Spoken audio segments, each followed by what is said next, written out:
Estrenamos el mes anterior nuestra nueva sección de arte, fue con David Saborido, y en esta ocasión va a ser Marisa Villén quien nos explique un poquito más sobre lo más profundo, lo más reflexivo de la exposición de las esculturas de Cornelis Tiedemann que se encuentran en la Casa de Iberoamérica.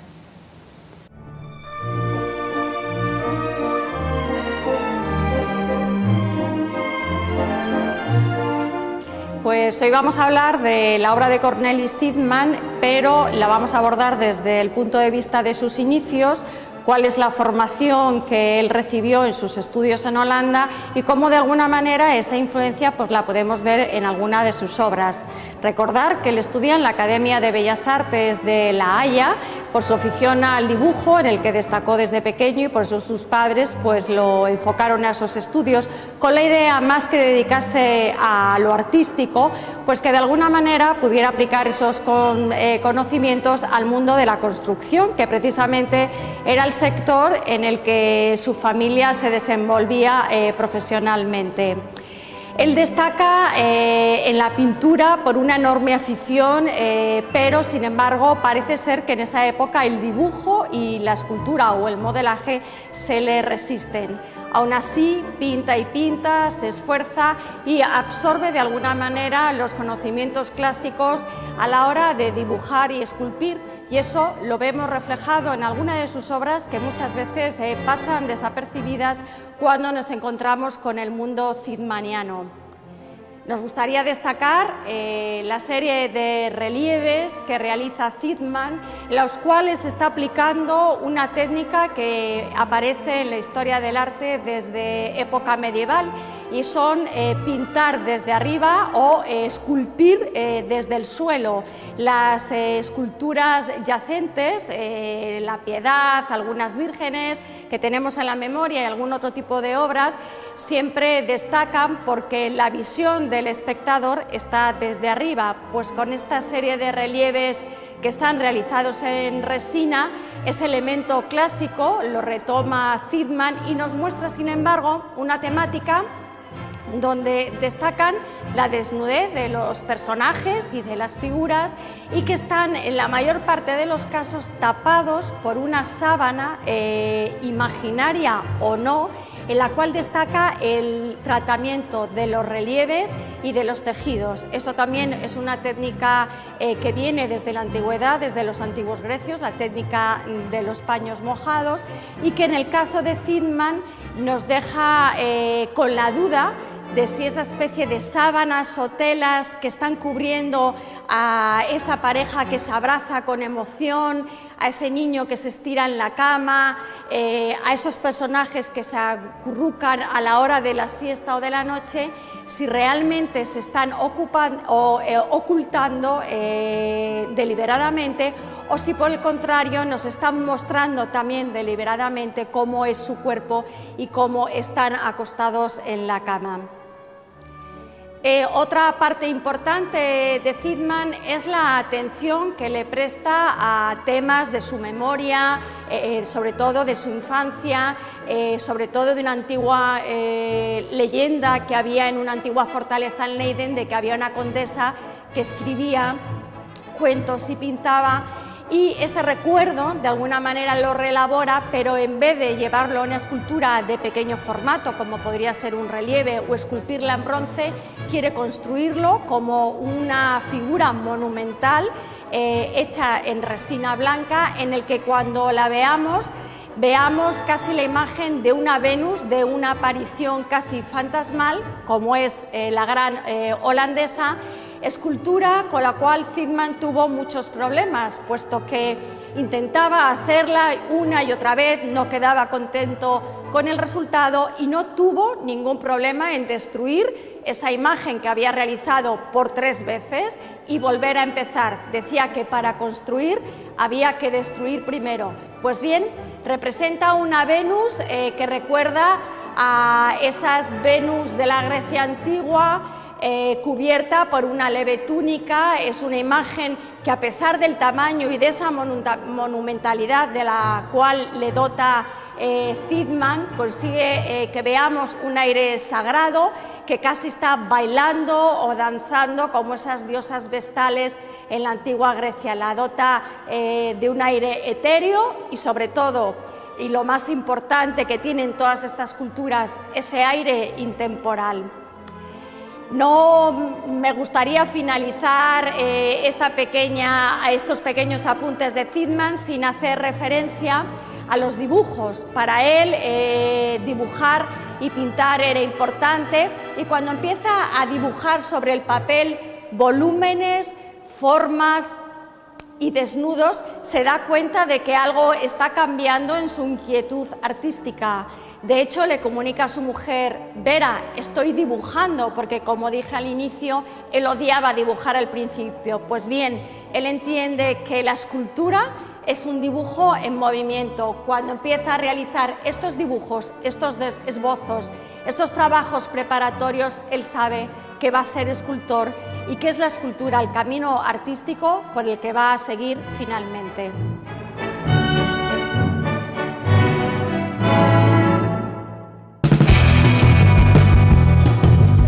El mes anterior nuestra nueva sección de arte fue con David Saborido, y en esta ocasión va a ser Marisa Villén quien nos explique un poquito más sobre lo más profundo, lo más reflexivo de la exposición de las esculturas de Cornelis Zidman que se encuentran en la Casa de Iberoamérica.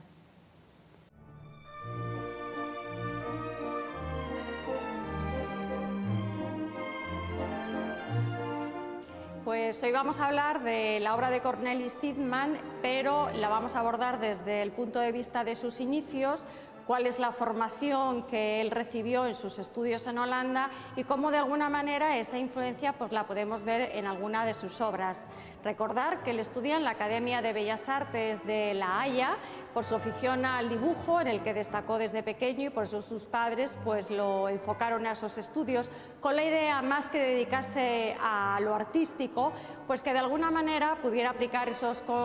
conocimientos al mundo de la construcción, que precisamente era el sector en el que su familia se desenvolvía profesionalmente. Él destaca en la pintura por una enorme afición,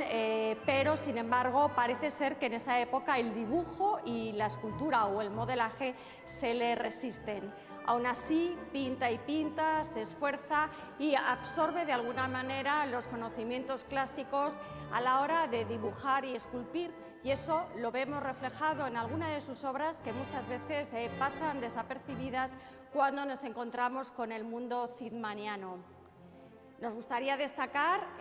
la serie de relieves que realiza Zidman, en los cuales se está aplicando una técnica que aparece en la historia del arte desde época medieval, y son pintar desde arriba o esculpir desde el suelo. Las esculturas yacentes, la Piedad, algunas vírgenes que tenemos en la memoria y algún otro tipo de obras, siempre destacan porque la visión del espectador está desde arriba. Pues con esta serie de relieves que están realizados en resina, ese elemento clásico lo retoma Zidman y nos muestra, sin embargo, una temática donde destacan la desnudez de los personajes y de las figuras, y que están en la mayor parte de los casos tapados por una sábana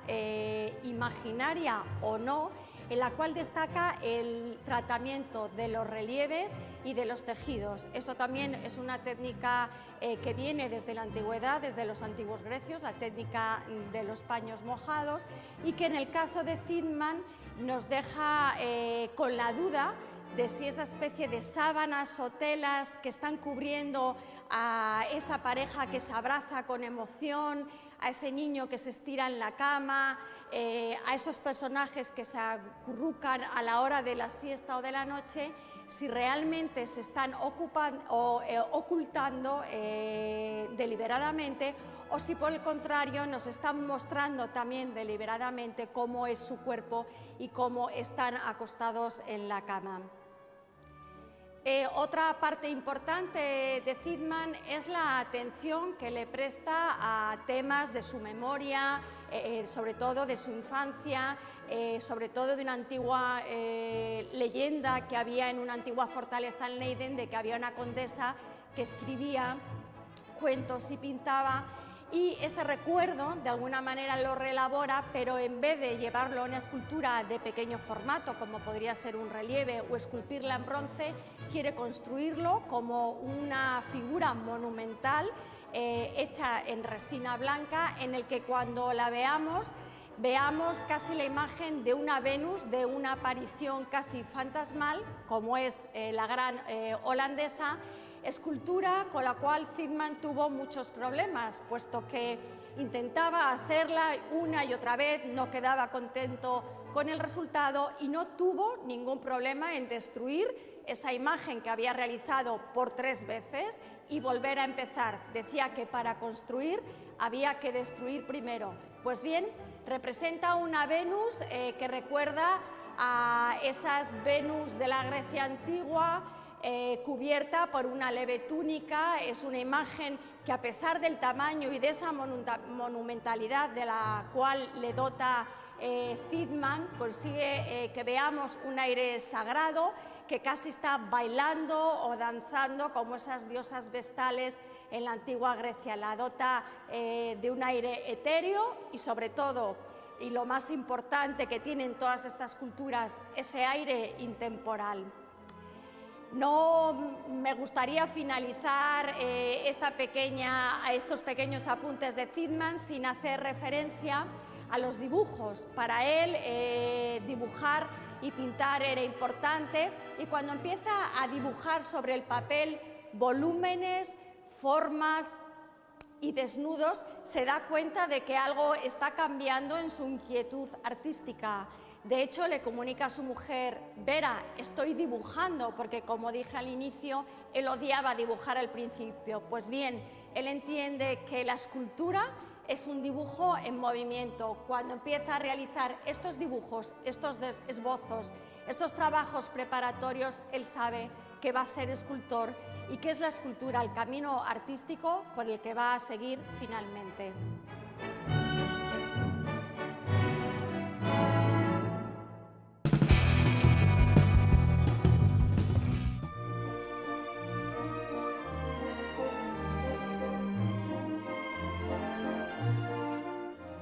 Vamos a ver hoy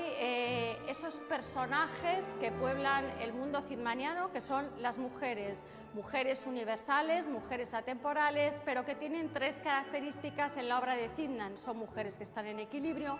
son mujeres que están sentadas en algunas ocasiones y son mujeres también que se exhiben ante el mundo.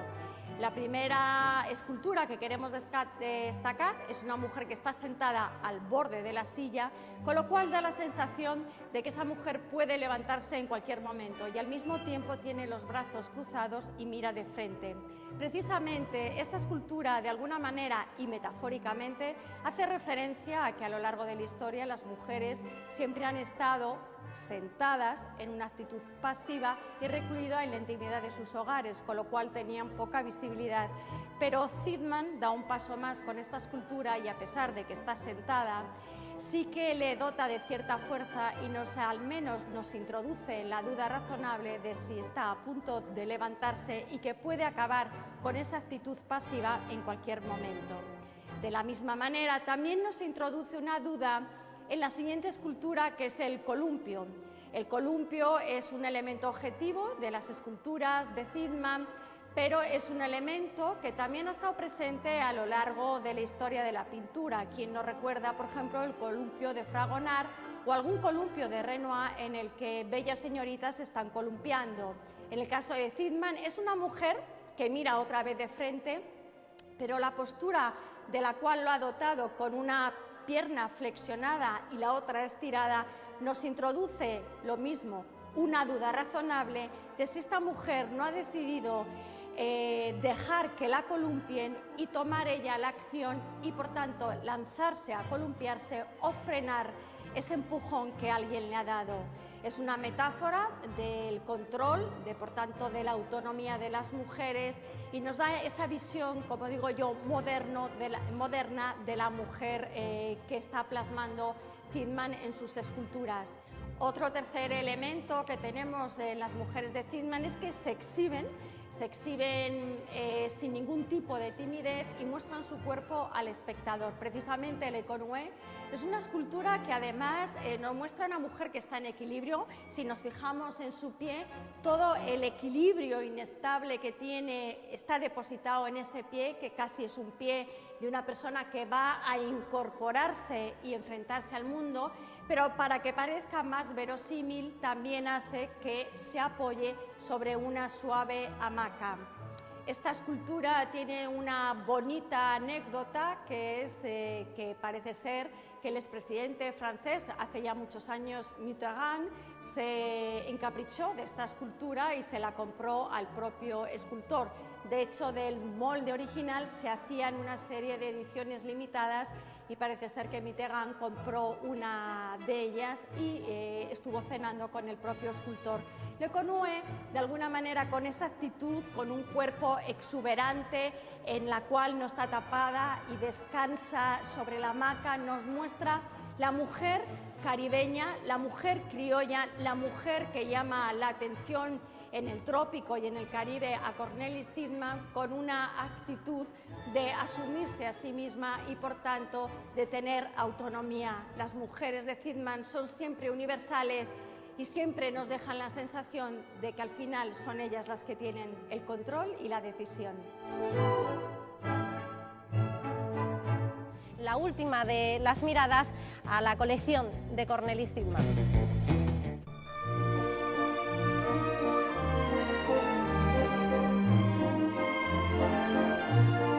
Nos vamos a fijar hoy en un aspecto que algunas veces no se destaca de las esculturas de Cornelis Tiedemann. Es como es una escultura